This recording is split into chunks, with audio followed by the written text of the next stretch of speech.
അപ്പൊ നമ്മൾ സോൾ ട്രേഡർക്കായിരുന്നു ഇനി നമ്മൾ പഠിക്കാൻ പോകുന്നത് അടുത്ത ടൈപ്സ് ഓഫ് ബിസിനസ് ഓർഗനൈസേഷൻ ആണ് മക്കളെ.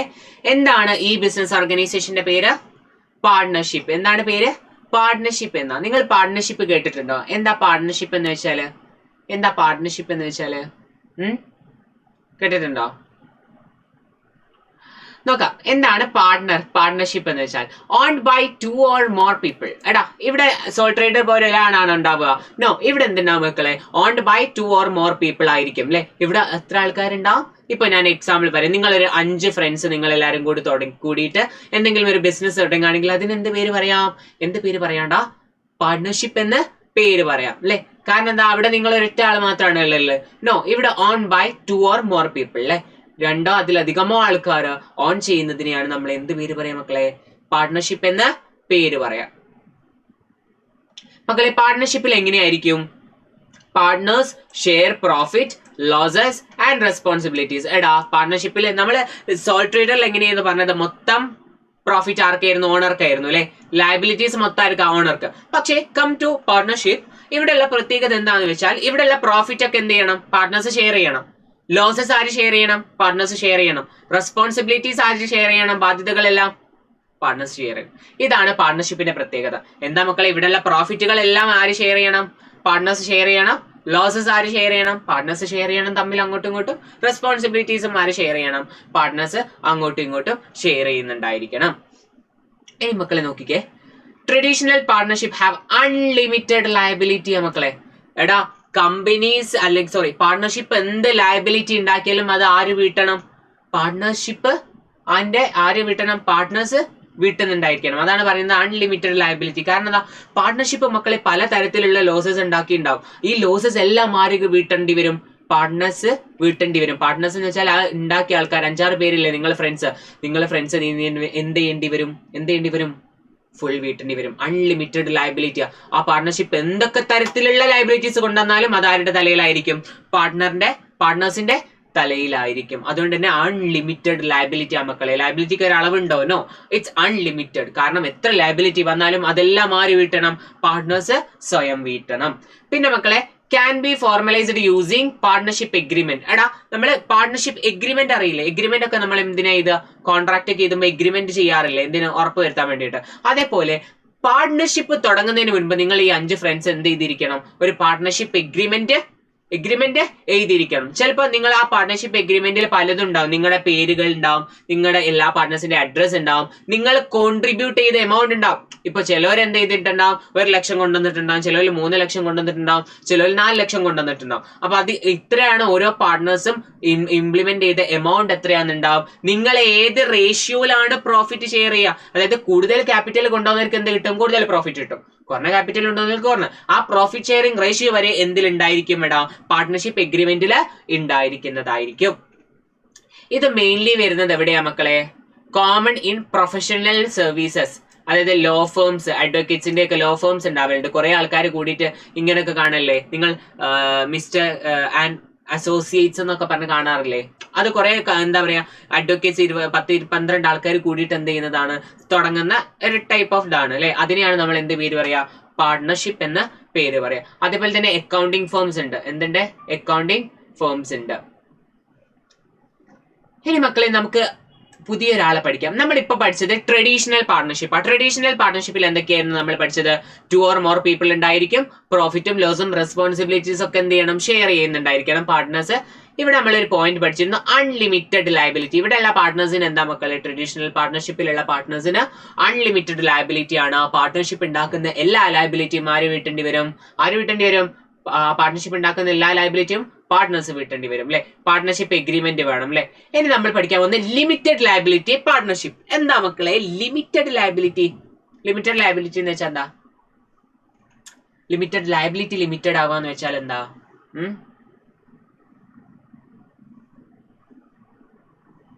അതായത് പാർട്ട്ണർഷിപ്പ് ഉണ്ടാക്കുന്ന എല്ലാ ബാധ്യതകളും ആര് വീട്ടണ്ട മക്കളെ?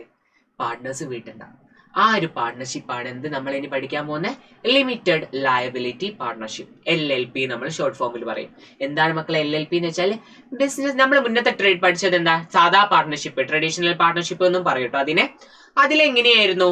ബിസിനസ് അതായത് പാർട്ണർഷിപ്പ് ഉണ്ടാക്കുന്ന എല്ലാ ലയബിലിറ്റിയും ആരെന്നെ വീട്ടേണ്ടി വന്നിരുന്നു? പാർട്ട്നേഴ്സ് വീട്ടേണ്ടി വന്നിരുന്നു. എന്നാൽ കം ടു ലിമിറ്റഡ് ലയബിലിറ്റി പാർട്ണർഷിപ്പിലേക്ക് വരുമ്പോൾ ഇവിടെയുള്ള പ്രത്യേകതയും സുഖം എന്താണ് മക്കളെ? ലയബിലിറ്റീസ് എല്ലാം ആര് വീട്ടണ്ട? പാർട്ട്നേഴ്സ് വീട്ടണ്ട. അതുകൊണ്ട് ലിമിറ്റഡ് ആണ്. ലയബിലിറ്റി എന്താണ്? ലിമിറ്റഡ് ആണ്. ലിമിറ്റഡ് വരെ ആര് കൊടുത്താൽ മതി? പാർട്ട്നേഴ്സ് കൊടുത്താൽ മതി. ബാക്കി ആര് വീട്ടണം? പാർട്ട്ണർഷിപ്പ് സ്വയം വീട്ടണം. ഞാൻ ടെക്നിക്ക് പറഞ്ഞുതരാം. വാ. ലിമിറ്റഡ് ലയബിലിറ്റി പാർട്ണർഷിപ്പ് LLP നമ്മൾ ഈസി ഫോമിൽ പറയും. ഇത് എന്ത് ചെയ്യുന്നു മക്കളെ? അതിന്റെ പാർട്ട്നേഴ്സിന് offer limited liability to partners. പാർട്ട്നേഴ്സിന് എന്താണ്? ലയബിലിറ്റി എന്താണ്? ലിമിറ്റഡ് ആണ് അല്ലെ. പിന്നെ ഇവിടെ ഒരു പോയിന്റ് നോക്കിക്കേ, has A separate legal identity എന്ന് വെച്ചാൽ എന്താ മക്കളെ? നിങ്ങൾ കൊമേഴ്സുകാർക്കൊക്കെ അറിയുന്നുണ്ടായിരിക്കും സെപ്പറേറ്റ് ലീഗൽ കോൺസെപ്റ്റ്. നിങ്ങൾ +1 പഠിച്ചിട്ടുണ്ടാവും അല്ലെ. ഞാൻ ഇവിടെ പറഞ്ഞു തരും കേട്ടോ. ഓക്കെ, എന്താ മക്കളെ സെപ്പറേറ്റ് ലീഗൽ ഐഡന്റിറ്റി എന്ന് വെച്ചാല്? മക്കളെ ഇവിടെ പാർട്ട്ണർഷിപ്പ്, ഇത് പാർട്ട്ണർഷിപ്പ് ആണ്, ഇത് പാർട്ട്ണർ ആണ്. ട്രഡീഷണൽ പാർട്ണർഷിപ്പിൽ നമ്മൾ ഇവരെ ഒരാളായിട്ടാണ് എന്ത് ചെയ്യുക? കണക്കാക്കുക. അതായത് പാർട്ണർഷിപ്പ് ഉണ്ടാക്കി എല്ലാ ലോസും ആര് വീട്ടണം? ഈ പാർട്ട്നേഴ്സും കൂടി ചേർന്ന് വീട്ടണം. മനസ്സിലായോ? ഇതായിരുന്നു ട്രഡീഷണൽ പാർട്ണർഷിപ്പിൽ. ഇനി ലിമിറ്റഡ് ലയബിലിറ്റി പാർട്ണർഷിപ്പിലാണെങ്കിൽ പാർട്ട്ണർഷിപ്പ് വേറെയാണ്, പാർട്ട്ണർ വേറെയാണ്. രണ്ടാളും എന്താ? സെപ്പറേറ്റ് ലീഗൽ എൻറ്റിറ്റിയാ. എന്താണ് മക്കളെ? രണ്ടാളും സെപ്പറേറ്റ് ലീഗൽ എൻറ്റിറ്റിയാ. ഇവരൊന്നിച്ച് നിൽക്കുവോ? ഇല്ല. അതായത് മക്കളെ ഇതൊരു കോൺസെപ്റ്റ് ആട്ടോ, ഇൻ റിയാലിറ്റി അല്ല. നോക്കിക്കേ, അതായത് പാർട്ട്ണർഷിപ്പ് ഫേം ഇത് പാർട്ട്നേഴ്സ്, അതായത് പാർട്ട്ണർഷിപ്പ് ഉണ്ടാക്കുന്ന ലയബിലിറ്റി ഒക്കെ ആര് വീട്ടണം? പാർട്ട്ണർഷിപ്പ് തന്നെ വീട്ടണം. എങ്ങനെയാ പാർട്ട്ണർഷിപ്പ് വീട്ടുക? ഒരു ബിസിനസ് എങ്ങനെയാ അതിന്റെ ലയബിലിറ്റി വീട്ടുക? നിങ്ങൾ പറ, എന്തെന്നാ വീട്ടാൻ പറ്റുക? എടാ പാർട്ട്ണർഷിപ്പിന് അതിന്റെ ബിൽഡിംഗ് വിറ്റൂടെ, അസറ്റുകൾ വിറ്റൂടെ? അങ്ങനെ വിറ്റ് എന്ത് ചെയ്യണം? അതിന്റെ ലയബിലിറ്റി ആര് തന്നെ വീട്ടണം? പാർട്ട്ണർഷിപ്പ് തന്നെ വീട്ടണം. ഈ പാർട്ട്നേഴ്സിന്റെ ഡ്യൂട്ടി എന്താ? അവർ എത്രയാണോ കോൺട്രിബ്യൂട്ട് ചെയ്ത് തുടങ്ങുന്ന സമയത്ത് ആ പൈസ മാത്രം എന്ത് ചെയ്താൽ മതി? ലയബിലിറ്റിന്റെ സമയത്ത് കൊടുത്താൽ മതി. ഇവരെ തീർന്നു. അതുകൊണ്ടാണ് ഇവരെന്ത് പറയുന്നത്? ലിമിറ്റഡ് ലയബിലിറ്റി പാർട്ണർഷിപ്പ് എന്ന് പേര് പറയുന്നത്. മക്കളെ ഓക്കെ ആണോ? ലിമിറ്റഡ് ലയബിലിറ്റി പാർട്ണർഷിപ്പ് LLP എന്ന് വെച്ചാൽ എന്താണ്? ഇതെന്താണ്? പാർട്ട്നേഴ്സിന് എന്ത് ഓഫർ ചെയ്യുന്നടാ? എന്താണ് ഇത് ഓഫർ ചെയ്യുന്നത്? എന്താ ഓഫർ ചെയ്യുന്നത്? പറ, എന്താ ഓഫർ ചെയ്യുന്നത്? ലിമിറ്റഡ് ലയബിലിറ്റി അല്ലെ. കാരണം എല്ലാ പാർട്ണർഷിപ്പ് ഉണ്ടാക്കുന്ന എല്ലാ ലയബിലിറ്റിയും ആര് വീട്ടണ്ട? ആര് വീട്ടണ്ടടാ? ആര് വീട്ടണ്ട? പാർട്ട്നേഴ്സ് വീട്ടണ്ട. ആര് വീട്ടിക്കോളും? കുറെയൊക്കെ പാർട്ട്ണർഷിപ്പ് വീട്ടും. പാർട്ട്ണർഷിപ്പ് എങ്ങനെയാ വീട്ടുക എന്ന് പറഞ്ഞാൽ നമ്മൾ കടം ഡെപ്സ് ഒക്കെ എങ്ങനെയാ സെറ്റിൽ ചെയ്യുക? പാർട്ട്ണർഷിപ്പ് അതിന്റെ ആ സെറ്റ് വിൽക്കുക, ബിൽഡിംഗ് സോൾഡ് ചെയ്യുക, അങ്ങനെയൊക്കെ ചെയ്തിട്ട് എന്ത് ചെയ്യണം? വിൽക്കണം. അതായത് പാർട്ട്നേഴ്സിന്റെ ലയബിലിറ്റി എന്താ? ലിമിറ്റഡ് ആവും. അവര് സേഫാ. ഓരെന്ത് ചെയ്താൽ മതി? ഒരു കോൺട്രിബ്യൂട്ട് ചെയ്ത ക്യാപിറ്റൽ എത്രയാണോ, ഒരു കോൺട്രിബ്യൂട്ട് സ്റ്റാർട്ടിംഗ് ടൈം എത്രയാണോ കൊണ്ടുവന്നത് അത് മാത്രമേ അവർക്ക് എന്ത് ചെയ്യുള്ളൂ? പോവുള്ളൂ. ബാക്കിയൊന്നും ലയബിലിറ്റിയും ആരുടെ തലയിൽ വരില്ല, ആരുടെ റെസ്പോൺസിബിലിറ്റി വരില്ല? പാർട്ട്നേഴ്സിന്റെ റെസ്പോൺസിബിലിറ്റി വരില്ല. ഇത് മക്കളെ ഏറ്റവും പോപ്പുലർ ആയി കാണുന്ന എവിടെയാണ്? UK-ലാട്ടോ. UK-യും സം അതർ കൺട്രീസിലുമാണ് ഇത് ഏറ്റവും കൂടുതലായി കാണുന്നത്. മക്കളെ നമ്മളിപ്പോ പാർട്ണർഷിപ്പ് പഠിച്ചില്ലേ? ട്രഡീഷണൽ പാർട്ണർഷിപ്പും പഠിച്ചു, ലിമിറ്റഡ് ലയബിലിറ്റി പാർട്ണർഷിപ്പും പഠിച്ചു. ട്രഡീഷണൽ പാർട്ണർഷിപ്പിൽ എന്തായിരുന്നു? പാർട്ട്നേഴ്സിന്റെ ലയബിലിറ്റി എന്തായിരുന്നു? അൺലിമിറ്റഡ് ആയിരുന്നു. എന്തൊക്കെ ലയബിലിറ്റി വന്നാലും ആര് വീട്ടണം? പാർട്ട്നേഴ്സ് വീട്ടണം. പക്ഷേ come to limited liability partnership, ഇവിടെയുള്ള സുഖം എന്താ മക്കളെ? കുറെ എല്ലാ ലയബിലിറ്റിയും ആര് വീട്ടിക്കോളും? ആര് വീട്ടിക്കോളും? പാർട്ണർഷിപ്പ് സ്വയം വീട്ടും. അതാണ് മക്കളെ ഈ ഒരു വേർഡ് കൊണ്ട് ഉദ്ദേശിക്കുന്നത്. സെപ്പറേറ്റ് ലീഗൽ എൻറ്റിറ്റീസ്, അതായത് സെപ്പറേറ്റ് ലീഗൽ ഐഡന്റിറ്റി എന്ന് വെച്ചാൽ പാർട്ട്ണർ വേറെയാണ്, പാർട്ണർഷിപ്പ് വേറെയാണ്. അതിനെയാണ് സെപ്പറേറ്റ് എന്ന് പറയുന്നത്. ഓക്കെ, പാർട്ണർഷിപ്പ് ഉണ്ടാക്കുന്ന ലയബിലിറ്റി എല്ലാം ആര് വീട്ടണം? പാർട്ണർഷിപ്പ് വീട്ടണം. പാർട്ട്നേഴ്സ് ഉണ്ടാക്കുന്ന ലയബിലിറ്റി ആരും വീട്ടണം? പാർട്ട്നേഴ്സ് വീട്ടണം. അതിനെയാണ് സെപ്പറേറ്റ് ലീഗൽ എൻറ്റിറ്റി എന്ന് പറയുന്നത്. സെറ്റ് അല്ലേ മക്കളെ? സെറ്റ് അല്ലേ? യെസ്. ഇനി നമ്മൾ നോക്കാൻ പോകുന്നത് അടുത്ത ഏരിയ ആണ്. എന്ത്? Limited liability company. എന്താണ് നമ്മൾ പഠിക്കാൻ പോകുന്നത്? Limited liability company. എന്താ മക്കളെ കമ്പനി എന്ന് വെച്ചാൽ? കമ്പനി എന്ന് വെച്ചാൽ നിങ്ങൾ എന്താ പഠിച്ചത്? കമ്പനി എന്ന് വെച്ചാൽ നിങ്ങളുടെ ഒരു കോൺസെപ്റ്റ് എന്താ? പറയാൻ പറ്റുമോ? എന്താ കമ്പനി എന്ന് വെച്ചാൽ? അറിയോ കമ്പനി എന്ന് വെച്ചാൽ? നോക്കാം. കമ്പനി എന്ന് വെച്ചാലും നമ്മൾ മുകളിൽ പറഞ്ഞ പോലെ തന്നെ a separate legal entity from its owners. എന്താ നമ്മൾ മുന്നേ പഠിച്ചു? Separate legal entity, legal identity concept എന്താ പറയുന്നത്? ഇത് കമ്പനിയാണ്, ഇത് ഓണേഴ്സ് ആണ്. ഇവർ രണ്ടും ഒന്നാണോ? No, they are separated. They are എന്താണ്? സെപ്പറേറ്റഡ്. കമ്പനി ഉണ്ടാക്കുന്ന ലോസസും കമ്പനി ഉണ്ടാക്കുന്ന എല്ലാ നഷ്ടങ്ങളും ആര് തന്നെ വീട്ടണം? കമ്പനി തന്നെ വീട്ടണം അല്ലെ? അതാണ് പറയുന്നത്. അത് ഓണേഴ്സിന്റെ തലയിൽ വരുമോ? ഇല്ല. ഓണേഴ്സ് എത്രയാണോ കോൺട്രിബ്യൂട്ട് ചെയ്ത് അത് മാത്രമേ അവർക്ക് നഷ്ടപ്പെടുള്ളൂ. ബാക്കി എല്ലാം ആര് തന്നെ വീട്ടണം? ആര് തന്നെ വീട്ടണടാ? കമ്പനി തന്നെ വീട്ടണം. അതിനെയാണ് നമ്മൾ എന്ത് പേര് പറയാ? സെപ്പറേറ്റ് ലീഗൽ ഐഡന്റിറ്റി കോൺസെപ്റ്റ് എന്ന് പേര് പറയാം. ഓക്കെ ആണോ? അപ്പൊ കമ്പനി എന്ന് വെച്ചാലും എങ്ങനെയാ മക്കളെ? അതിന്റെ ഓണേഴ്സ് വേറെയാണ്, കമ്പനി വേറെയാണ്. രണ്ടും രണ്ട് ആൾക്കാരായിട്ടാണ് നമ്മൾ എന്ത് ചെയ്യുക, ട്രീറ്റ് ചെയ്യുക. അതായത് ലീഗൽ പോയിന്റ് ഓഫ് വ്യൂല് എങ്ങനെയാണ് മക്കളെ, കമ്പനി സെപ്പറേറ്റ് ആണ്, ഓണേഴ്സ് സെപ്പറേറ്റ് ആണ്. നമ്മൾ മക്കളെ ഒരു കമ്പനിയിലുള്ള ഓണേഴ്സിനെ വിളിക്കുന്ന പേരാണ് എന്ത്, ഷെയർ ഹോൾഡേഴ്സ്. നമ്മൾ സ്റ്റാർട്ടിങ്ങിൽ പറഞ്ഞില്ലേ, ഒരു കമ്പനി ഓൺ ചെയ്തിരിക്കുന്ന ആൾക്കാരെ നമുക്ക് എന്ത് വിളിക്കാം, ഓണേഴ്സ് എന്ന് പേര് വിളിക്കാം. ഇപ്പൊ സൈലം ഓൺ ചെയ്തിരിക്കുന്നത് 9 ആൾക്കാരാന്ന് വിചാരിച്ചോളൂ നിങ്ങൾ, ആസ് എൻ എക്സാമ്പിൾ കേട്ടോ. സൈലം ഓൺ ചെയ്തിരിക്കുന്നത് 9 ആൾക്കാരാണെങ്കിൽ എന്തായിരിക്കും, ആ 9 ആൾക്കാരെ നമുക്ക് എങ്ങനെ വിളിക്കാം, എന്ത് വിളിക്കാം, ഷെയർ ഹോൾഡേഴ്സ് എന്ന് വിളിക്കാം. പിന്നെ ഈ ഒരു കമ്പനി ആയിട്ട് ഫോം ചെയ്യണമെങ്കിൽ കുറെ ലീഗൽ റിക്വയർമെന്റ്സ് ഉണ്ട് മക്കളെ, കുറെ ലീഗലായിട്ട് നമുക്ക് എന്ത് ചെയ്യണം, റിക്വയർമെന്റ്സ് ഉണ്ട്, കുറെ പേപ്പർ വർക്ക്സും കാര്യങ്ങളും ഉണ്ടായിരിക്കും. അതേപോലെ തന്നെ കമ്പനിയുടെ മറ്റൊരു പ്രത്യേകത നമ്മൾ പറഞ്ഞ ഒന്നാമത്തെ പോയിന്റ് എന്തായിരുന്നു, കമ്പനി വേറെയാണ്, അതിന്റെ ഓണേഴ്സ് സെപ്പറേറ്റ് ആണ്. കമ്പനി ഉണ്ടാക്കുന്ന നഷ്ടം ആര് വീട്ടണം, കമ്പനി വീട്ടണം അല്ലെ. അതുകൊണ്ട് ഈ പോയിന്റ് നോക്കിക്കേ, share holders have limited liability എന്താണ്, ലിമിറ്റഡ് എന്ന് വെച്ചാൽ എന്താ, ഇവിടെ വായിച്ചു നോക്കിക്കേ, risk is limited to their investment. അവർ എത്രയാണോ ഇൻവെസ്റ്റ് ചെയ്തത് അത് മാത്രമേ എന്ത് ചെയ്യുള്ളൂ, അവരുടെ കയ്യിൽ നിന്ന് ലയബിലിറ്റി ആയി പോവുള്ളൂ, ബാക്കി പോവോ ഇല്ല. ഇത് ഏറ്റവും വലിയ അഡ്വാൻറ്റേജ് ആണ് കമ്പനിന്റെ അഡ്വാൻറ്റേജ് എന്താ മക്കളെ, ഓണേഴ്സിന്റെ, അതായത് ഓണേഴ്സിന്റെമാരെ നമ്മൾ എന്ത് പേര് വിളിക്കും, ഷെയർ ഹോൾഡേഴ്സ് അല്ലെ. ഷെയർ ഹോൾഡേഴ്സിന്റെ ലയബിലിറ്റി എന്തായിരിക്കും, ലിമിറ്റഡ് ആയിരിക്കും. പക്ഷേ പ്രശ്നമുണ്ട് മക്കളെ, ഇതെന്ത് ചെയ്യണം, ഞാൻ പറഞ്ഞ പോലെ മസ്റ്റ് രജിസ്റ്റർ വിത്ത് അതോറിറ്റീസ്. കുറേ അതോറിറ്റി ആയിട്ട് എന്ത് ചെയ്യണം മക്കളെ, രജിസ്റ്റർ ചെയ്തിട്ടുണ്ടായിരിക്കണം. അതായത് നമ്മൾ UK ബേസ്ഡ് കോഴ്സ് അല്ലേ, UK-യിലാണെങ്കിൽ ഒരു കമ്പനി തുടങ്ങണമെങ്കിൽ അത് എവിടെ രജിസ്റ്റർ ചെയ്യണം മക്കളെ, കമ്പനി ഹൗസിൽ രജിസ്റ്റർ ചെയ്യണം. കമ്പനി ഹൗസ് എന്ന് പറഞ്ഞൊരു സ്ഥലമുണ്ട്, അവിടെ പോയിട്ട് എന്ത് ചെയ്യണം, ആ ഒരു അതോറിറ്റി പോയിട്ട് രജിസ്റ്റർ ചെയ്താൽ മാത്രമേ അതെന്താവുള്ളൂ, ഒരു കമ്പനി ആവുള്ളൂ. ഓക്കെ ആണോ, ലിമിറ്റഡ് ലയബിലിറ്റി കമ്പനി സെറ്റ് അല്ലേ.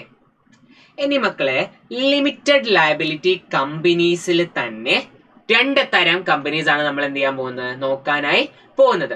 ഒന്നാമത്തെ കമ്പനിന്റെ പേരാണ് എന്താ, പ്രൈവറ്റ് ലിമിറ്റഡ് കമ്പനി. നിങ്ങൾ ഈ ഒരു സൂചകം കണ്ടോ, LTD.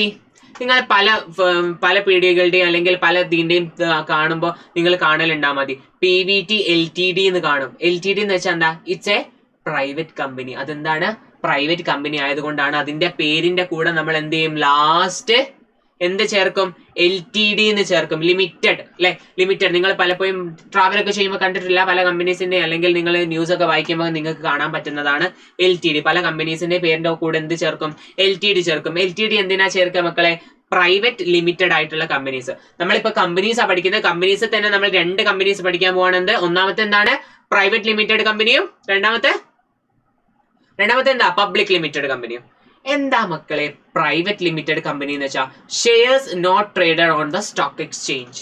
എടാ നിങ്ങൾക്ക് ടാറ്റ എന്ന് പറഞ്ഞ കമ്പനി എല്ലാവർക്കും അറിയില്ലേ, ടാറ്റ അല്ലെ. ടാറ്റ എന്നൊക്കെ പറഞ്ഞ കമ്പനിന്റെ ഷെയർ നിങ്ങൾക്ക് വാങ്ങാൻ പറ്റുമോ? നിങ്ങൾ വാങ്ങാൻ പറ്റുമോ ടാറ്റ എന്ന് പറഞ്ഞ കമ്പനിന്റെ ഷെയർ? Yes or no? പറ്റുമോ? പറ്റും അല്ലേ, വാങ്ങാൻ പറ്റില്ലേ? നിങ്ങൾ പൈസ എടുത്ത് എന്ത് വാങ്ങാൻ പറ്റും, ടാറ്റന്റെ ഷെയർസ് വാങ്ങാം. അപ്പൊ നിങ്ങൾ ടാറ്റന്റെ എന്തായി, ഷെയർ ഹോൾഡർ ആയില്ലേ. യെസ്. അപ്പൊ മക്കളെ ടാറ്റന്റെ ഷെയർ നമുക്ക് എന്തുകൊണ്ടാ വാങ്ങാൻ പറ്റുന്നത്? ടാറ്റ മക്കളെ ഒരു ലിസ്റ്റഡ് കമ്പനി, അതായത് പബ്ലിക് ലിമിറ്റഡ് കമ്പനിയാ. പബ്ലിക് ലിമിറ്റഡ് കമ്പനി ആകുമ്പോൾ സ്റ്റോക്ക് എക്സ്ചേഞ്ചിൽ ആര് രജിസ്റ്റേർഡ് ആയിരിക്കും, ടാറ്റ രജിസ്റ്റർ ആയിരിക്കും. സ്റ്റോക്ക് എക്സ്ചേഞ്ചിൽ ലിസ്റ്റ് ചെയ്താൽ മാത്രമേ നമുക്ക് എന്ത് ചെയ്യാൻ പറ്റുള്ളൂ, ആ കമ്പനിന്റെ ഷെയർസ് വാങ്ങാൻ പറ്റുള്ളൂ അല്ലെ. നിങ്ങൾക്ക് കൊച്ചിൻ ഷിപ്പ്യാർഡ് എന്ന് പറഞ്ഞ കമ്പനിന്റെ ഷെയർസ് വാങ്ങും, കാരണം അതെന്താ, സ്റ്റോക്ക് എക്സ്ചേഞ്ചിൽ ഉണ്ട്. പക്ഷേ എന്താണ് നമ്മൾ ഇവിടെ പഠിക്കുന്നത്, എന്താ, private limited company. Private limited കമ്പനിന്റെ പ്രത്യേകത എന്തായിരിക്കും മക്കളെ, അവര് സ്റ്റോക്ക് എക്സ്ചേഞ്ചിൽ രജിസ്റ്റർ ചെയ്തിട്ടുണ്ടാവില്ല. അവരെന്ത് ചെയ്തിട്ടുണ്ടാവില്ല, സ്റ്റോക്ക് എക്സ്ചേഞ്ചിൽ രജിസ്റ്റർ ചെയ്തിട്ടുണ്ടാവില്ല. ഇപ്പൊ സൈലത്തിന്റെ കേസിൽ നിങ്ങൾക്ക് പറയുകയാണെങ്കിൽ നിങ്ങൾക്ക് സൈലത്തിന്റെ ഷെയർ വാങ്ങാൻ പറ്റുമോ? ഇപ്പൊ കറന്റ് വാങ്ങാൻ പറ്റില്ല, കാരണം എന്താ, it's A private limited company അല്ലെ. അപ്പൊ പ്രൈവറ്റ് ലിമിറ്റഡ് ആകുമ്പോൾ നമുക്ക് സ്റ്റോക്ക് എക്സ്ചേഞ്ചിൽ രജിസ്റ്റർ ചെയ്യാൻ പറ്റുമോ? ഇല്ല. സ്റ്റോക്ക് എക്സ്ചേഞ്ചിൽ രജിസ്റ്റർ ചെയ്യാതിരിക്കുമ്പോൾ നമുക്ക് ഷെയർസ് ട്രേഡ് ചെയ്യാൻ പറ്റുമോ? ഷെയർസ് നിങ്ങൾക്ക് ആർക്കോ വാങ്ങാൻ പറ്റുമോ? ഇല്ല. അങ്ങനത്തെ കമ്പനീസിനാണ് നമ്മൾ എന്ത് പേര് പറയാ, പ്രൈവറ്റ് ലിമിറ്റഡ് കമ്പനി എന്ന് പേര് പറയാ. ഇവിടെ നോക്കിക്കേ, usually has a small group of owners. ഓണേഴ്സിന്റെ അളവ് എന്തായിരിക്കും, വളരെ കുറവായിരിക്കും. കുറഞ്ഞ ഓണേഴ്സ് ആയിരിക്കും പ്രൈവറ്റ് ലിമിറ്റഡ് കമ്പനിയിൽ ഉണ്ടാവുക. 5 10 ഒക്കെ ആയതുകൊണ്ട് കുറഞ്ഞ ആൾക്കാരായിരിക്കും ഓണേഴ്സ് ആയിട്ട് എവിടെ ഉണ്ടാവുക മക്കളെ, എവിടെ ഉണ്ടാവുക, പ്രൈവറ്റ് ലിമിറ്റഡ് കമ്പനിയിൽ. കാരണം എന്താ, അവർക്ക് തോന്നെ ഓണേഴ്സ് ഇല്ലാത്ത, കാരണം ഒരു സ്റ്റോക്ക് എക്സ്ചേഞ്ചിൽ എന്ത് ചെയ്യുന്നില്ല, ട്രേഡ് ചെയ്യുന്നില്ല, കാരണം അവർക്ക് ട്രേഡ് ചെയ്യാൻ പറ്റില്ല, ഷെയർസ് സെൽ ചെയ്യാൻ പറ്റില്ല സ്റ്റോക്ക് എക്സ്ചേഞ്ചിൽ. അതുകൊണ്ട് എന്താ, പുറത്തുനിന്നുള്ള ആൾക്കാർ വന്ന് നമ്മുടെ ഷെയർ വാങ്ങാൻ പറ്റുമോ? വാങ്ങാൻ പറ്റില്ല. അതുകൊണ്ട് നമ്മുടെ അത് ഇൻവെസ്റ്റ് ചെയ്ത് ഉണ്ടാക്കിയ ആൾക്കാർ മാത്രമായിരിക്കും പ്രൈവറ്റ് ലിമിറ്റഡ് കമ്പനീന്റെ എന്തുണ്ടാവുക, ഓണേഴ്സ് ആയിട്ട് നിലനിൽക്കുന്നുണ്ടായിരിക്കുക. എപ്പോഴും പ്രൈവറ്റ് ലിമിറ്റഡ് കമ്പനി എപ്പോഴാ കോമൺ ആയിട്ട് വരുന്നത്, സ്റ്റാർട്ടപ്പുകൾ ഉണ്ടാവില്ല, ചെറിയ ചെറിയ സ്റ്റാർട്ടപ്സ് ഉണ്ടാവില്ലേ, അതുപോലത്തെ ഇതിനും പിന്നെ ഫാമിലി ബിസിനസ്സുകളൊക്കെ സ്റ്റാർട്ട് ചെയ്യുമ്പോഴാണ് തോന്നിയും പ്രൈവറ്റ് ലിമിറ്റഡ് കമ്പനീസ് ആയിട്ട് നമ്മൾ എന്ത് ചെയ്യാറുള്ളത്, ഫോം ചെയ്യാറ് ഉള്ളത്. മക്കളെ പ്രൈവറ്റ് ലിമിറ്റഡ് കമ്പനി ഓക്കെ ആണോ? സെറ്റ് ആണോ? സെറ്റ് ആണോ? കുഴപ്പമൊന്നുമില്ലല്ലോ. ആകെ ഇത്രയേ ഉള്ളൂ. പ്രൈവറ്റ് ലിമിറ്റഡ് കമ്പനിന്റെ ഷെയർസ് നിങ്ങൾക്ക് എന്ത് ചെയ്യാൻ പറ്റില്ല, സ്റ്റോക്ക് എക്സ്ചേഞ്ച് പോയി വാങ്ങാൻ പറ്റില്ല അല്ലെ. പിന്നെ പ്രൈവറ്റ് കമ്പനി ആണെങ്കിൽ എന്തായിരിക്കും, സ്മോൾ നമ്പർ ഓഫ് ഓണേഴ്സ് ആയിരിക്കും എന്ത് ചെയ്തിരിക്കുക, ഉണ്ടായിരിക്കുക അല്ലെ. ഇത് കോമൺലി നമ്മൾ എപ്പോഴാ കാണാൻ, പ്രൈവറ്റ് കമ്പനീസ് തോന്നി ചിലതിന്റെയൊക്കെ സ്റ്റാർട്ടപ്സ് ആയിരിക്കും എന്തായി സ്റ്റാർട്ട് ചെയ്യുക, ഒരു പ്രൈവറ്റ് കമ്പനി ആയിട്ട് സ്റ്റാർട്ട് ചെയ്യുന്നുണ്ടായിരിക്കാം. പ്രൈവറ്റ് കമ്പനിന്റെ പേരിന്റെ ലാസ്റ്റ് എന്തുണ്ടാവും മക്കളെ, LTD ലിമിറ്റഡ് എന്ന പേരുണ്ടാവും. അപ്പൊ ഐഡന്റിഫൈ ചെയ്യാൻ സുഖമാണ്. ഓക്കെ ആണോ എല്ലാവർക്കും? സെറ്റ് ആണോ?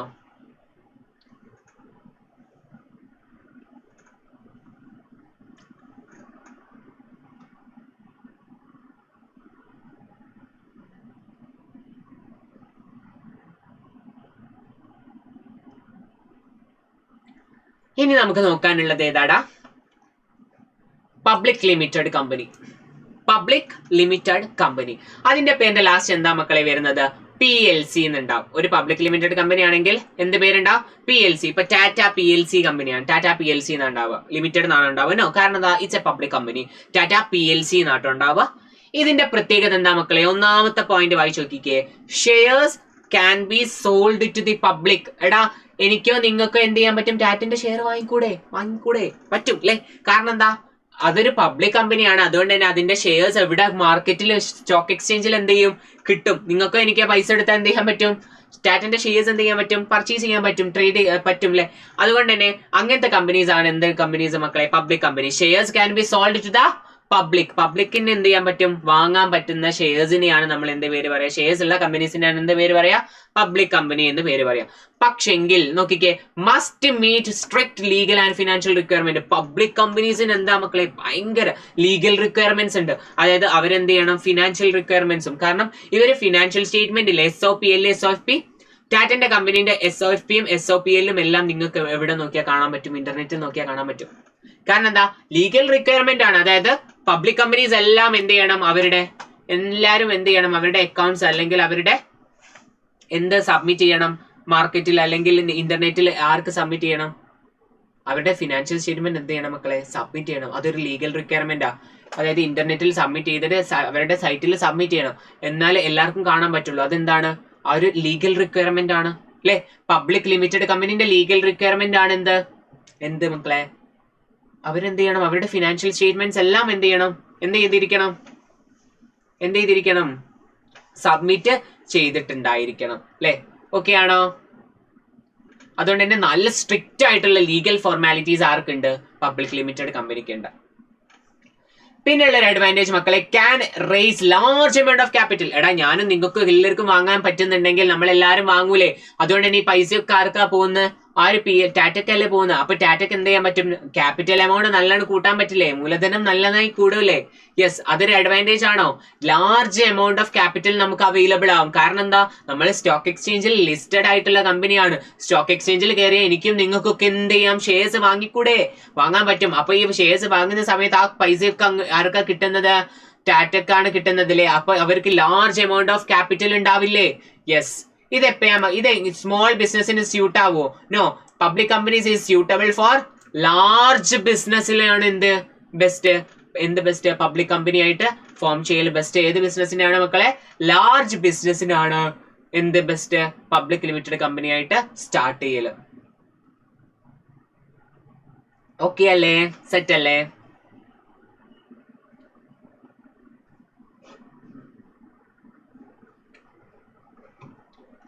അപ്പൊ നമ്മൾ കമ്പനി കഴിഞ്ഞു കേട്ടോ, കമ്പനീസ് കഴിഞ്ഞു.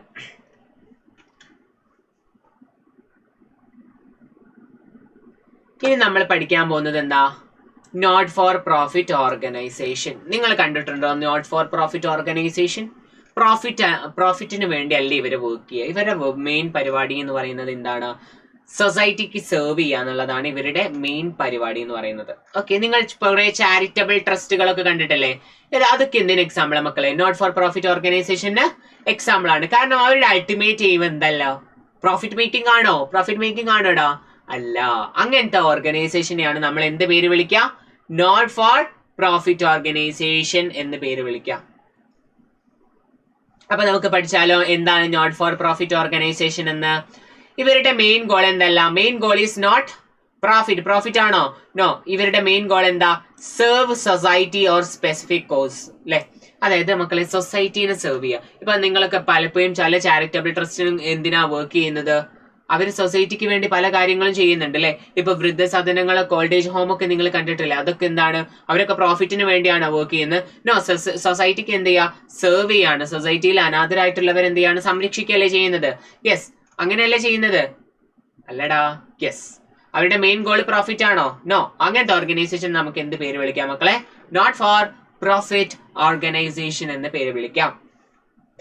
മക്കളെ, എങ്ങനെങ്കിലും ഒരു സർപ്ലസ് ഉണ്ടായാൽ, സർപ്ലസ് ഉണ്ടാവുന്ന വെച്ചാൽ എന്താ? ലാഭം. എന്തെങ്കിലും ഒരു തരത്തിലുള്ള ലാഭം നമ്മുടെ നോട്ട് ഫോർ പ്രോഫിറ്റ് ഓർഗനൈസേഷനിൽ ഉണ്ടായി കഴിഞ്ഞാൽ അത് നമ്മളെ എന്താ ചെയ്യുക മക്കളെ? എടുത്ത് പോക്കറ്റിലിട്ട് കൊണ്ടുപോവാണോ ചെയ്യുക? നോ. അതെന്ത് ചെയ്യും? Reinvested to support their mission. ഇപ്പൊ ഓൾഡ് ഏജ് ഹോമിലൊക്കെ ഇപ്പൊ ആരെങ്കിലും ഡൊണേഷൻസ് ഒക്കെ കൊടുത്ത് ഒരു സർപ്ലസ് ഉണ്ടായി എന്ന് വിചാരിച്ചോ, ഇയർ എൻഡിൽ, അവസാനത്തെ ഇയറിൽ എന്തുണ്ട്? ഒരു സർപ്ലസ് ഉണ്ടായി. അങ്ങനെയെങ്കിൽ ആ സർപ്ലസ് എന്താ ചെയ്യുക? അവര് വീട്ടിൽ കൊണ്ടുപോവാണ് ചെയ്യുക? നോ. എന്താ ചെയ്യുക? അത് ആ ഒരു ചാരിറ്റി അല്ലെങ്കിൽ ആ ഒരു നോട്ട് ഫോർ പ്രോഫിറ്റ് ഓർഗനൈസേഷനിലേക്ക് തന്നെ എന്ത് ചെയ്യടാ? എന്ത് ചെയ്യും? റീഇൻവെസ്റ്റ് ചെയ്യാന്ന് വെച്ചാൽ എന്താ മക്കളെ? അതിലേക്ക് തന്നെ ഇൻജെക്ട് ചെയ്യും, അതിലേക്ക് തന്നെ കൊടുക്കും. എന്തിനു വേണ്ടിയിട്ട്? Support the mission. അവരുടെ മിഷൻ സപ്പോർട്ട് ചെയ്യാൻ വേണ്ടിയിട്ട് നമ്മൾ ആ പൈസ എന്താ ചെയ്യടാ? ആ സർപ്ലസ് എന്താ ചെയ്യുക? ആ ഒരു പ്രോഗ്രാമിലേക്ക് തന്നെ എന്ത് ചെയ്യും? റീഇൻവെസ്റ്റ് ചെയ്യും. ഓക്കെ ആണോ? സെറ്റ് അല്ലേ? ഇതിൽ വരുന്ന ഐറ്റംസ് ആണ് മക്കളെ ചാരിറ്റീസ്, നോൺ ഗവൺമെന്റൽ ഓർഗനൈസേഷന്, കമ്മ്യൂണിറ്റി ഗ്രൂപ്പ്സുകൾ നിങ്ങൾക്ക് കാണാമല്ലേ പലതരം, പിന്നെ എഡ്യൂക്കേഷണൽ ബോഡീസ് കണ്ടിട്ടല്ലേ? ഇതെല്ലാം എന്താണ്? നോട്ട് ഫോർ പ്രോഫിറ്റ് ഓർഗനൈസേഷൻ ആണ്. ഇപ്പൊ എക്സാമ്പിൾ പറയുന്നത് ഹോസ്പിറ്റൽ, അവരെന്തെല്ലാം ഫോക്കസ് ചെയ്യുന്ന? പ്രോഫിറ്റ് ആണോ? നോ. പേഷ്യന്റ് കെയർ ആണ്. അതെന്താണ്? ഒരു നോട്ട് ഫോർ പ്രോഫിറ്റ് ഓർഗനൈസേഷൻ ആണ്. പിന്നെ കൗൺസിൽസ് ആണെങ്കിൽ അല്ലെ, നിങ്ങളുടെ നാട്ടിലൊക്കെ ഉണ്ടാവില്ലേ? ലോക്കൽ കമ്മ്യൂണിറ്റീസിന് വേണ്ടി സർവ് ചെയ്യുന്ന കൗൺസിൽസുകൾ ഉണ്ടാവും അല്ലെ? പിന്നെ ചാരിറ്റീസ് ആണെങ്കിലോ എന്തിനാ മക്കളെ ഹെൽപ്പ് ചെയ്യുന്നത്? പീപ്പിൾ ഇൻ നീഡ്, ആവശ്യമുള്ള ആൾക്കാർക്ക് എന്ത് ചെയ്യുക? ഹെൽപ്പ് ചെയ്യുക അല്ലെ? സമ്പാദ്യമൊക്കെ എന്ത് ചെയ്യും? ഉണ്ടാക്കിങ്ങാനും പാവപ്പെട്ടവരെ ഹെൽപ്പ് ചെയ്യുക അല്ലെ? അതിന്റെ ആൾക്കാരെ ഹെൽപ്പ് ചെയ്യുക, നീഡ്സ് സാറ്റിസ്ഫൈ ചെയ്യുക. ഇനി സ്കൂൾസും യൂണിവേഴ്സിറ്റീസും ആണെങ്കിൽ എടാ എന്താ ചെയ്യുക? പ്രൊവൈഡ് എഡ്യൂക്കേഷൻ എന്ത് ചെയ്യുക? പ്രൊവൈഡ് ചെയ്യുക. ഇവരൊക്കെ അൾട്ടിമേറ്റ് എയിം എന്തല്ല? പ്രോഫിറ്റ് മേക്കിംഗ് അല്ല, മറിച്ച് എന്താണ്? സൊസൈറ്റിക്ക് സെർവ് ചെയ്യുക അല്ലെങ്കിൽ സ്പെസിഫിക് കോസ്, ചില കാര്യങ്ങൾക്ക് വേണ്ടി എന്ത് ചെയ്യുക? പ്രവർത്തിക്കുക എന്നുള്ളതാണ് ഇവരുടെ അൾട്ടിമേറ്റ് എയിം എന്ന് പറയുന്നത്. ഓക്കെ ആണോ? സെറ്റ് ആണോ? ഡബിൾ ഓക്കെ അല്ലേ? നമ്മളിപ്പോ നോക്കിയത് എന്താ? നോട്ട് ഫോർ പ്രോഫിറ്റ് ഓർഗനൈസേഷൻ ആണ്. വേഗം പറഞ്ഞു നോക്കിക്കൊന്ന്. എന്താ നോട്ട് ഫോർ പ്രോഫിറ്റ് ഓർഗനൈസേഷന്റെ പ്രത്യേകത മക്കളെ? ഇതിന്റെ അൾട്ടിമേറ്റ് എയിം എന്തായിരിക്കില്ല? പ്രോഫിറ്റ് ഏണിംഗ് ആയിരിക്കില്ല, മറിച്ച് എന്തായിരിക്കും? സൊസൈറ്റിക്ക് സെർവ് ചെയ്യാന്നുള്ളതായിരിക്കും ഇവരുടെ അൾട്ടിമേറ്റ് എയിം. പിന്നെ എന്തെങ്കിലും തരത്തിലുള്ള സർപ്ലസ്, ലാഭങ്ങൾ വന്നാൽ, പൈസ വന്നാൽ അത് അവരെന്താ ചെയ്യുക? റീഇൻവെസ്റ്റ് ചെയ്യും. അതിലേക്ക് തന്നെ നോട്ട് ഫോർ പ്രോഫിറ്റ് ഓർഗനൈസേഷനിലായിട്ട് തന്നെ എന്ത് ചെയ്യും? റീഇൻവെസ്റ്റ് ചെയ്യും അല്ലെ? ഇതിന് എക്സാമ്പിൾ ആയിരുന്നു നമ്മൾ പഠിച്ച charities, hospitals, NGO, community groups, educational bodies. ഇവയെല്ലാം എന്തിന് എക്സാമ്പിൾ ആടാ? നോട്ട് ഫോർ പ്രോഫിറ്റ് ഓർഗനൈസേഷന് എക്സാമ്പിൾ ആണ്.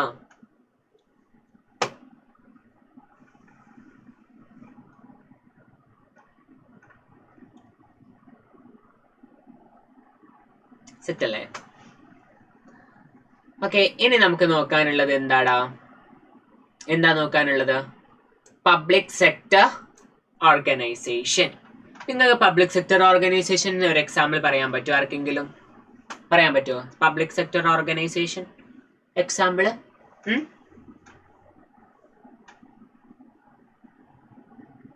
ഏതെങ്കിലും പബ്ലിക് സെക്ടർ ഓർഗനൈസേഷൻസ് നിങ്ങൾക്ക് അറിയോ?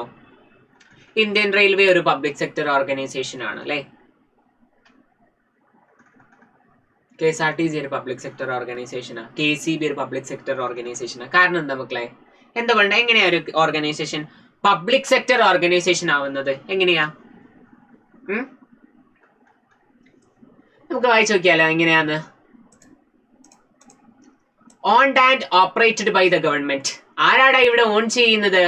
ഗവൺമെന്റ് ആയിരിക്കും. ഓപ്പറേറ്റ് ചെയ്യുന്ന നടത്തി കൊണ്ടുവന്നോ ഗവൺമെന്റിലെ. ഇപ്പൊ റെയിൽവേ ആണെങ്കിലും KGB ആണെങ്കിലും അങ്ങനത്തെ ഒക്കെ ആണെങ്കിൽ ആരാ ഓൺ ചെയ്തിട്ടുണ്ടാവുക? ഗവൺമെന്റ് ആയിരിക്കും അല്ലെ. ആരാ ഓൺ ചെയ്തിട്ടുണ്ടാവുക? ഗവൺമെന്റ്. ഓപ്പറേറ്റ് ചെയ്യുന്നത് ആരാണ്? ആര് തന്നെയാ? ഗവൺമെന്റ്. അങ്ങനത്തെ ഓർഗനൈസേഷനാണ് മക്കളെ നമ്മൾ എന്ത് പേര് പറയാ?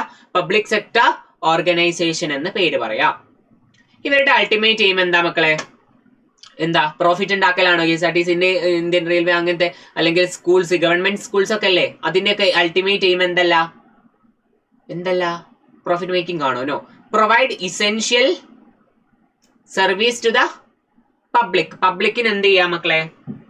പബ്ലിക്കിന് എന്ത് ചെയ്യാ? സർവീസ് പ്രൊവൈഡ് ചെയ്യലാണ് ആരുടെ ഡ്യൂട്ടി? പബ്ലിക് സെക്ടർ ഓർഗനൈസേഷന്റെ ഡ്യൂട്ടി അല്ലേ? അതിന് നമ്മളോട് എടുക്ക് ചാർജ് ഒക്കെ വാങ്ങാനുണ്ട് അല്ലേ? ഇപ്പൊ ഗവൺമെന്റ് സ്കൂളാണെങ്കിലൊക്കെ നമുക്ക് എന്താ ചില ടൈം പൈസ ഒക്കെ കൊടുക്കണ്ടേ ബുക്സിന് വേണ്ടിയിട്ട്? അതിന് നമ്മൾ ചെറിയ തരത്തിലുള്ള പൈസ എന്ത് ചെയ്യും?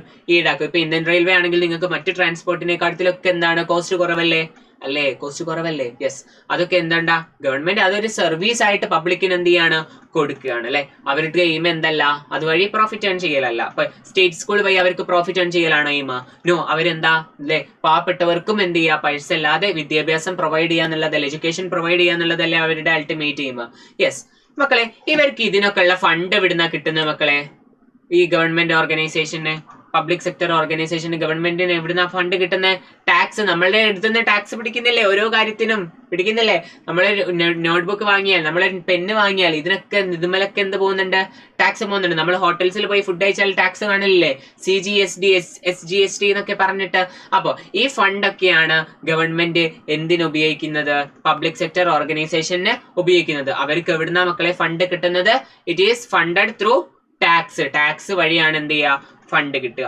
ഇതിൽ വരുന്ന ഐറ്റംസ് ആണ് മക്കളെ പോലീസ് സർവീസ് നമ്മുടെ നാട്ടിലില്ലേ, പിന്നെ NHS, പിന്നെന്താ സ്റ്റേറ്റ് സ്കൂൾസ്, പിന്നെ നാഷണൽ ഇൻഡസ്ട്രീസ് ഒക്കെ എന്തിൽ വരുന്ന ഐറ്റംസ് ആണ്? പബ്ലിക് സെക്ടർ ഓർഗനൈസേഷന്റെ അണ്ടറിൽ വരുന്നതാണ്. ക്ലിയർ ആണോ? സെറ്റ് ആണോ?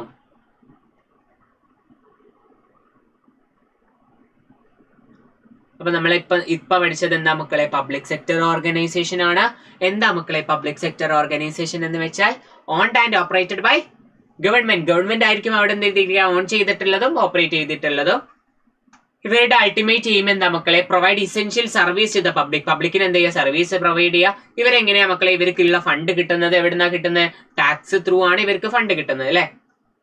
അതിന് എക്സാമ്പിൾ നമ്മൾ പറഞ്ഞു പോലീസ് സർവീസ്, സ്റ്റേറ്റ് സ്കൂൾസ് ഒക്കെ അതിന് എക്സാമ്പിൾ ആണ്. ഇനി നമുക്ക് അടുത്തൊരു ഓർഗനൈസേഷൻ പഠിക്കാം. എന്താണ്? പബ്ലിക് സെക്ടർ പഠിച്ചു. ഇനി അടുത്ത സെക്ടർ ആണ് എന്ത്?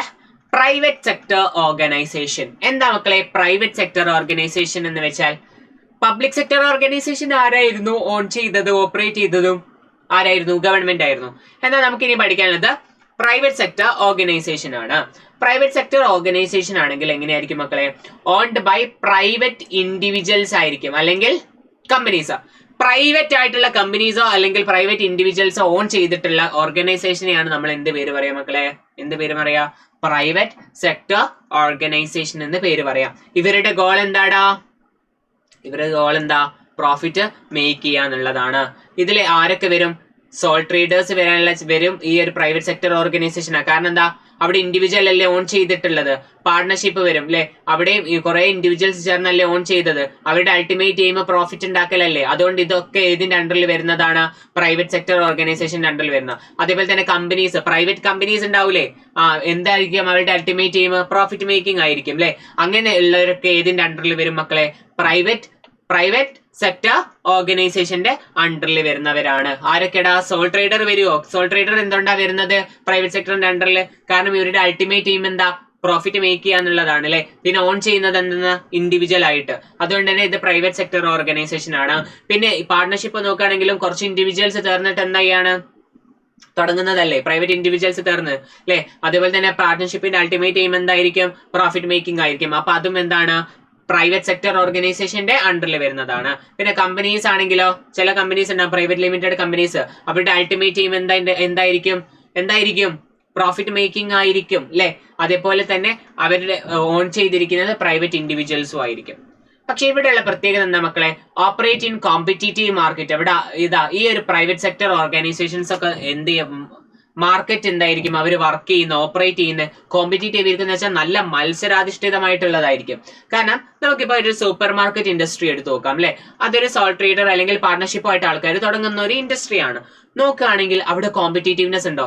എല്ലായിടത്തും നമ്മൾ ഇപ്പൊ ഒരു സിറ്റിയിലേക്ക് ഇറങ്ങിക്കഴിഞ്ഞാൽ ഏറ്റവും കൂടുതൽ കാണാൻ പറ്റുന്ന ഒരു സംഭവമാണ് അല്ലെ എന്ത്, സൂപ്പർ മാർക്കറ്റ്സും കാര്യങ്ങളൊക്കെ. അതുകൊണ്ട് തന്നെ അതാണ് കോമ്പറ്റീറ്റീവ് മാർക്കറ്റ് എന്ന് പറയുന്നത്. അതായത് അവരെ പൊരുതാനായിട്ട് ഇഷ്ടം പോലെ എന്തുണ്ട്, ആൾക്കാരുണ്ടോ?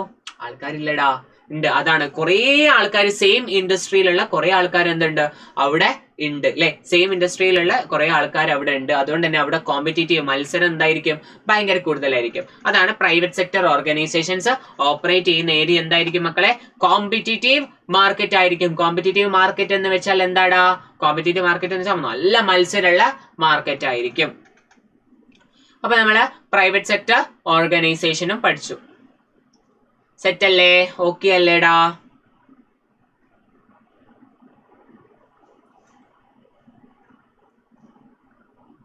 ഓക്കെ, ഇനി നമുക്ക് പഠിക്കാനുള്ള ഒരു ഐറ്റം ആണ് നോൺ ഗവൺമെന്റൽ ഓർഗനൈസേഷൻ. എന്താടാ non governmental organisations?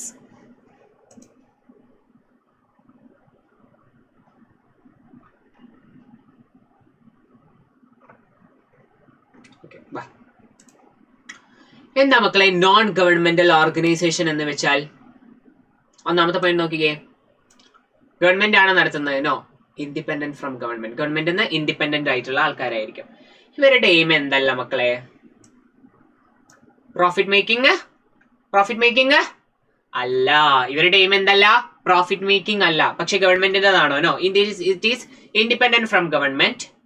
Not for profit ആണ്. പ്രോഫിറ്റ് മേക്കിംഗ് ആണോ? അല്ല. ഇവരുടെ എയിം, ഇവരെന്തിനാ മക്കളെ വർക്ക് ചെയ്യുന്നത്, സോഷ്യൽ ആയിട്ടുള്ള, പൊളിറ്റിക്കൽ ആയിട്ടുള്ള, എൻവയോൺമെന്റൽ ആയിട്ടുള്ള അല്ലെങ്കിൽ ഹ്യൂമാനിറ്റേറിയൻ ആയിട്ടുള്ള ഇഷ്യൂസുകൾ എന്ത് ചെയ്യാൻ വേണ്ടിയിട്ട്, മറികടക്കാൻ വേണ്ടിയിട്ടാണ് ഇവരെന്ത് ചെയ്യുന്നത്, ഈ നോൺ ഗവൺമെന്റൽ ഓർഗനൈസേഷൻ വർക്ക് ചെയ്യുന്നത്.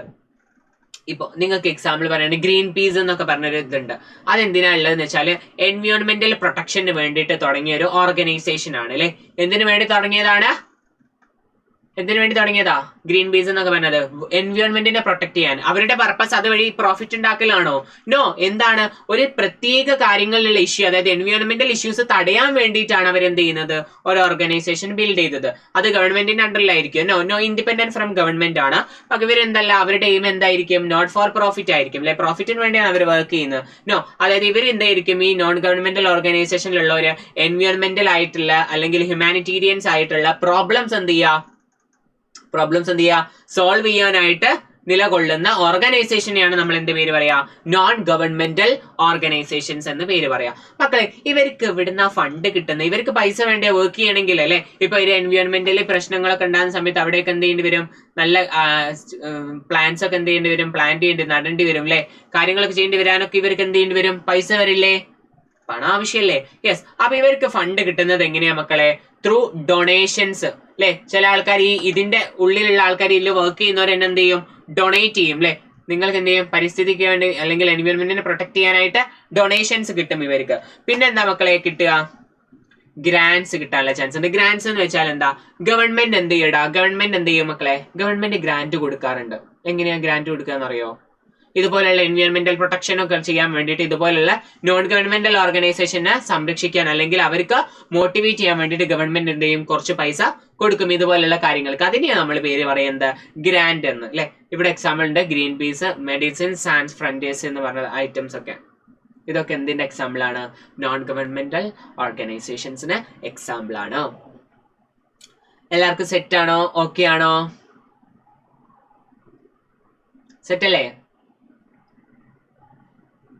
അങ്ങനെ ഏഴാമത്തെ ബിസിനസ് ഓർഗനൈസേഷൻ കഴിഞ്ഞു. നിങ്ങൾ തന്നെ ഇപ്പൊ വിചാരിക്കുന്നുണ്ടാവില്ല ഇത്രയും ഓർഗനൈസേഷൻസ് ഒക്കെ ഉണ്ടായിരുന്നു ലോകത്ത് നിന്ന് അല്ലെ. നമുക്ക് ആകെ അറിയുന്ന സോൾ ട്രേഡറും പാർട്ണർഷിപ്പും കമ്പനി മാത്രമേ ഇരിക്കില്ലേ.